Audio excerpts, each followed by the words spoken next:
പണ്ട് കോവിഡ് കാലത്ത് പ്ലാത്തേലുള്ള എല്ലാ ചക്കയും അകത്താക്കിയവരാണ് ഞങ്ങൾ. അന്ന് ഞാൻ തീരുമാനിച്ചത് ചക്ക ഞാൻ മേലെ ഇനി കൈകൊണ്ട് തൊടിയാലെന്ന്. എന്നാലും ചക്ക സീസൺ ആകുമ്പോൾ ഈ ചക്കയോടൊരു കൊതിയാണ്. എല്ലാ പ്രാവശ്യവും ഞങ്ങൾ കുറച്ച് ചക്ക വറുക്കാനായിട്ട് മാറ്റി വയ്ക്കും. ചക്ക വറുത്തതിനോട് കൊതിയുള്ള മനുഷ്യരുണ്ടെന്ന് ആദ്യമായിട്ട് അറിയണം ഞാൻ എൻ്റെ ഫ്രണ്ടിനെ കണ്ടപ്പോഴാണ്.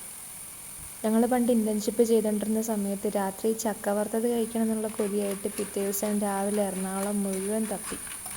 ചക്ക സീസൺ അല്ലാത്തതുകൊണ്ട് അന്നത് കിട്ടിയില്ല.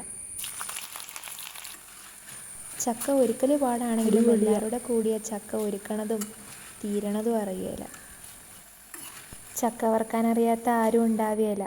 എന്നാലും ആർക്കേലും അറിയില്ലെങ്കിൽ ചക്ക നീളത്തിൽ കീറി ചൂടായ എണ്ണയിലിട്ട് വറുത്ത് കോരി അല്പം ഉപ്പും കൂടി ഇട്ട് വേണ്ടത് കഴിച്ചതിന് ശേഷം നനവില്ലാത്തൊരു പാത്രത്തിൽ വെച്ച് അടച്ചു വയ്ക്കുക.